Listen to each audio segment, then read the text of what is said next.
In America, we have the freedom to listen to music that we like, but as Christians, we have a responsibility to listen to music that edifies. Music is a form of art, and art should be appreciated for its beauty and its emotional power. Up to the age of 7, I was only allowed to listen to gospel music and Christmas music, or seasonal music. I can remember listening to B.J. Thomas, Andre Crouch, Nat King Cole, and the Clark Sisters.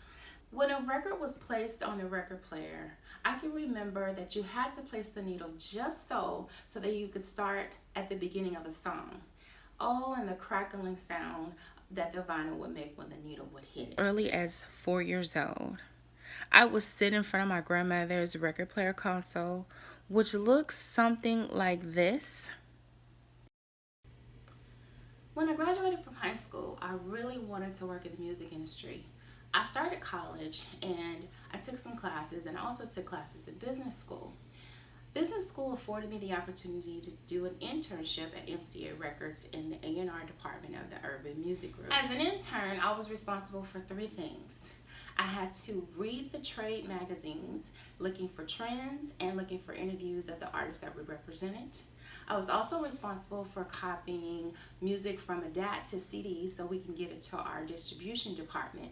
And I also had to be a gopher. You might be thinking, what's a gopher? A gopher is a person that goes and gets whatever their boss is asking them to get. It could be lunch, it could be a newspaper, it could be the dry cleaning. So a DAT is the master recording that we get from the studio, the producers. And from the DAT, we record CDs. Having to record music from a DAT to a CD meant that I had to sit in this room and listen to music all day. I had to make sure that there was no skips in the music, that the music was clear, so that when the distribution department got it, they had no problems copying it. So what that meant was I was exposed to all types of music, and I had to listen to it from the very beginning to the very end. Listening to the music to make sure that it was clear for our distribution department meant also listening for lyrics that were not written in a lyric sheet. During this time, I also had an opportunity to research the artists that were on our roster. I wanted to know what motivated them, what inspired them to do the music that they did. Were they inspired as a child? Did they play musical instruments? I needed to know because I wanted to know why the music that they had was making me feel a certain way. While researching the artist, I had an aha moment. I realized that an artist's mood and their level of consciousness was what was translated onto the music. So if an artist was under the influence of drugs or alcohol, maybe depressed or even angry, that was actually translated into the music that they created. As a Christian, I should be very careful of what enters my ear gate, and I need to guard my heart, especially from negative music. While watching a TED Talk, a speaker by the name of Lucas Fidel said that music manipulates by going straight to your heart without going through your brain. So this is why people use music to manipulate. They use music to manipulate your emotions in music. They also use it to excite you at sporting events. And then concerts is all about music and the artist. Have you ever heard of an apologetiera? On FocusOnTheFamily.com, there's an article written by Jim Daly who quotes a psychologist named Martin Gunn. He speaks about how apologetiras, if they are played consecutively against a melody, how they can evoke sadness and even depression in people. The apologetiera can also evoke tears. You hear the apologetiera a lot of times in music that is played in movies and on television shows. Music is the event that brings people together at church, at social gatherings, and in a concert hall, similar to this one. This is the Ace of Spades concert hall, where a lot of the popular and local acts come to play. This is in the city of Sacramento. Consider an event. It happens every day, all around us, all the time. We can even listen to music in our headsets when walking down the street, at school. I interviewed this teenager to ask him about the music that he likes to listen to. Stop. Hi, good evening. Good evening. Do you have any time for me to ask a couple of questions? Yes. Oh, wonderful. Can you tell me what your name is? Isaiah, Isaiah.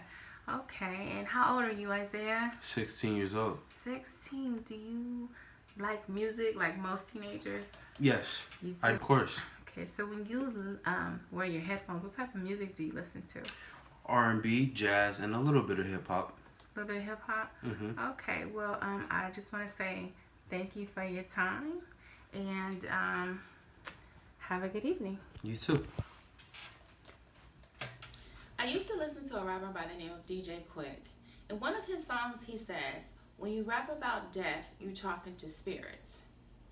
I want to bring to your attention some of the rappers and musicians that have put deathly lyrics to music and basically predicted their own death. Death and life are in the power of the tongue, and those who love it and indulge it will eat its fruit and bear the consequences of their words. The following are deceased artists who spoke about death in their music: Tupac Shakur, Lisa Left Eye Lopez, and Kurt Cobain. The way we listen to music has changed. We went from listening to it on a phonograph to handheld devices. Some people still enjoy listening to music on vinyl. Music is not appreciated as it once was. The internet came and desecrated the music industry. On one hand, this was a blessing for independent artists, and on the other hand, it was a curse for already established artists. The music industry took a huge financial hit because consumers could now go on the internet and download music for free. This also meant that children and teens with access to the internet could listen to music at will without parental supervision. This brings me to my next point. Music should have detailed descriptive labels. Music should actually have detailed labels on it. The labels should indicate who created the music, what the music was created for, why they created it, when it was created, and where it was created.